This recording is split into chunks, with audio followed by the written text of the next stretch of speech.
Iran യുദ്ധം തുടങ്ങിയതിനു ശേഷം മകനുമായി ബന്ധപ്പെടാൻ കഴിയാത്തതിനാൽ ആശങ്കയിലാണ് ഇടുക്കി അയ്യപ്പൻകോവിൽ ആലടിക്കടുത്തുള്ള ജെറിൻ ജോസഫിന്റെ കുടുംബം. മർച്ചന്റ് നേവിയിൽ ഇന്റേൺഷിപ്പിന് പോയതാണ് ആലടി സ്വദേശി ജോസിന്റെയും ലൈസാമ്മയുടെയും ഇളയ മകനായ ജെറിൻ.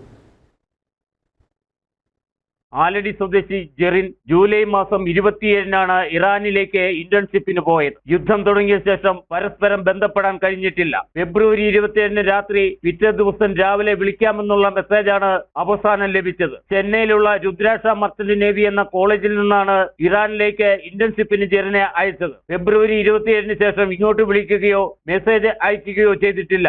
ജെറിനെ ബന്ധപ്പെടാൻ അങ്ങോട്ട് ശ്രമിച്ചിട്ടും ഇതുവരെയും നടന്നിട്ടുമില്ല. ഇതേ തുടർന്ന് കോളേജ് അധികൃതരുമായി ബന്ധപ്പെട്ടപ്പോൾ ജെറിൻ സുരക്ഷിതനാണെന്നും യുദ്ധം കഴിഞ്ഞാൽ ഉടൻ തിരിച്ചെത്തുമെന്നാണ് അറിയിച്ചത്. മലയാളിയായ കോളേജ് ജീവനക്കാരിയെ ഫോണിൽ ബന്ധപ്പെടാൻ ശ്രമിച്ചെങ്കിലും ഇവർ ഫോൺ എടുക്കുന്നില്ല. ഇതോടെ ജെറിന്റെ കുടുംബം സങ്കടക്കടലിലാണ്. ഇറാൻ യുദ്ധം തുടങ്ങിയതിനു ശേഷം കുഞ്ഞിനെ കുറിച്ച് യാതൊരു വിവരവും എനിക്ക് ലഭിച്ചിട്ടില്ല. അങ്ങോട്ട് ബന്ധപ്പെടാൻ ഇങ്ങോട്ട് ബന്ധപ്പെടാൻ കഴിയുന്നില്ല. എൻ്റെ 20ഓളം ദിവസമായി ഇപ്പം അവരുടെ വിവരങ്ങൾ അറിഞ്ഞിട്ട് മുഖ്യമന്ത്രിക്കും അതുപോലെ തന്നെ കേന്ദ്ര മന്ത്രി സുരേഷ് ഗോപി, ഇടുക്കി MP ഡീൻ കുര്യാക്കോസ്, നോർക്ക ഇവർക്കൊക്കെ മെയിലായി പരാതി അയക്കുകയൊക്കെ ചെയ്തിട്ടുള്ളതാണ്. എൻ്റെ കുട്ടിയെ കൂടാതെ വയനാട്ടിൽ നിന്നൊരു കുട്ടിയും കൂടി ഉണ്ട്.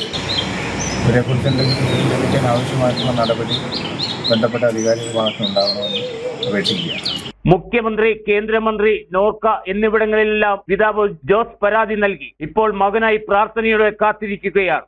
മോന് ഇറാനിൻ്റെ ഇന്റേൺഷിപ്പിന് പോയതാണ്. ഇന്നിപ്പോൾ 21 ദിവസമായി. ഒരു വിവരമില്ല, എന്താണെന്നപ്പം അറിയത്തില്ല. എത്രയും വേഗം കുഞ്ഞിൻ്റെ ഒരു മെസ്സേജെങ്കിലും കണ്ട് എത്രയും വേഗം നാട്ടിലെത്തിക്കണമെന്നാണ് ഞങ്ങളുടെ ആവശ്യം. ചെറിയ ചായപ്പീടിക്ക് നടത്തിയാണ് ജോസ് കുട്ടികളെ പഠിപ്പിച്ചത്. ഇപ്പോൾ ഇന്റേൺഷിപ്പിന് പോയ മകനായി പ്രാർത്ഥനയോടെ കാത്തിരിക്കുകയാണ്. കേന്ദ്ര സംസ്ഥാന സർക്കാരുകൾ ഇടപെട്ട് മകനെ എത്രയും വേഗം തിരിച്ചെത്തിക്കണമെന്നാണ് ഈ കുടുംബത്തിന്റെ ആവശ്യം. Idukki vision news, Ayyappancoil. ഇടവേള.